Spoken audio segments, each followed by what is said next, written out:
hot issue ya mengenai transisi penggunaan EV ini di kawasan tambang. Ini terutama juga untuk beberapa tambang-tambang besar yang ada di Indonesia. Kalau kita lihat nih saat ini, apalagi Pak Sahala kan partnya juga ada riset dan juga kebijakan publik juga. Kalau dilihat dari electric vehicle untuk solusi di menjalankan praktek pertambangan atau penambangan ini seperti apa sih?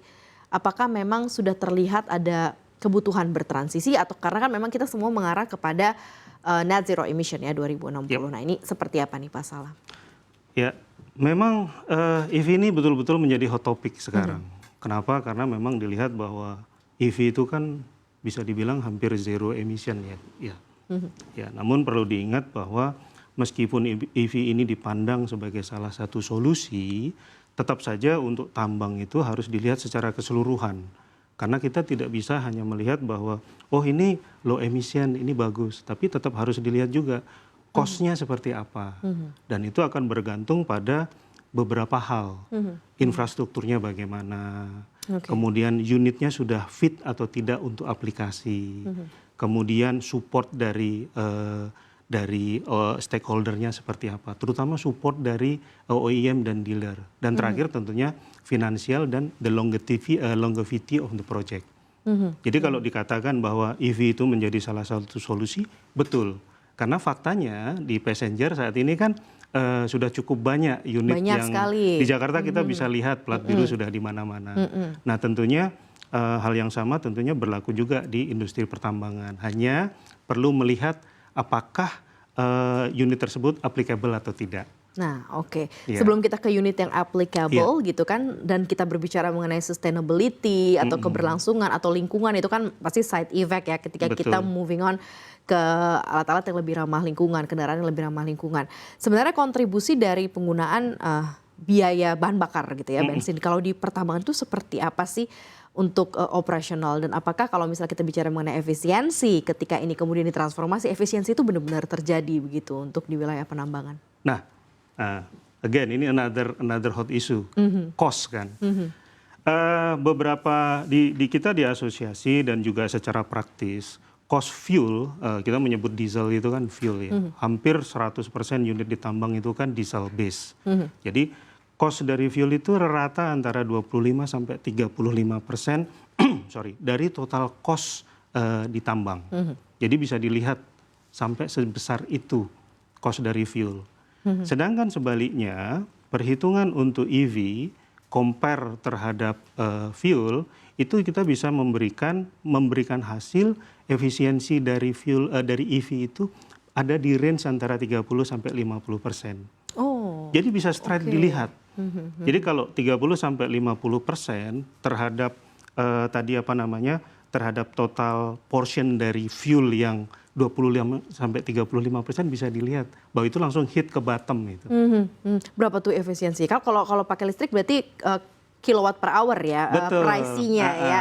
Terus kalau compare dengan fuel ini seperti apa nih Pak Salah? Sama Bu Maria. Jadi kita kalau pada saat kita lihat EV, kita lihat tadi bahwa efisiensi cost dari EV itu kan 30 sampai 50%. Dengan catatan kita menggunakan electricity yang on grid. On grid itu berarti dari kalau kita di Indonesia adalah dari PLN. Begitu PLN electricity gridnya tadi tidak ada, kita menggunakan genset yang berbasis diesel, maka itu akan hilang lagi. Seperti itu. Jadi balik lagi, tadi di awal kita sudah singgung, semua akan bergantung pada kesiapan infrastruktur. Namun kalau kembali ke pertanyaan Ibu tadi, bagaimana hubungan EV dengan cost fuel, kita bisa lihat secara statistik cost fuel itu 25 sampai 35%. Sedangkan efisiensi dari EV terhadap ICE diesel, internal combustion engine, itu 30 sampai 50%. Berarti jika semua faktor tadi terpenuhi, EV akan menyumbang penurunan efisiensi sekitar 30 sampai 50%. 30-50% dari 25 sampai 35%. Jadi kita bisa mengatakan let's say at worst dia bisa 10% 10 less. sampai 15. At worst. Oke, itu seburuk-buruknya gitu at worst. Karena tadi kan kita lihat bahwa di fuel cost tadi kan 25-35%. Kenapa? Karena kalau di tambang yang efisien, maka fuelnya dia cukup 25% dari total cost. Oke. Makanya kemudian transformasi ini gitu ya, pergeseran ini terjadi. Cuman ya itu balik lagi soal infrastruktur. Nah ini seperti apa sih sebenarnya ketersediaan kelistrikan yang memang kompatibel untuk wilayah pertambangan sejauh ini so far seperti apa? Kalau ditanya ke PLN, mereka bilang mereka sangat siap begitu ya untuk memfasilitasi itu sebagai salah satu good mining practice atau untuk mewujudkan yang namanya good mining practice gitu ya untuk sustainability dan untuk juga jangka panjang gitu dan tujuan net zero emission. Tapi kalau so far sejauh ini seperti apa sih pemetaan atau cukup meratakah gitu ya untuk kelistrikan ini yang support untuk wilayah penambangan di Indonesia? Nah, kita di asosiasi kita dapat berita, dapat kabar dari teman-teman dan apa namanya itu memang valid, beberapa site itu sudah ada on grid. Namun di beberapa site yang lain mungkin belum.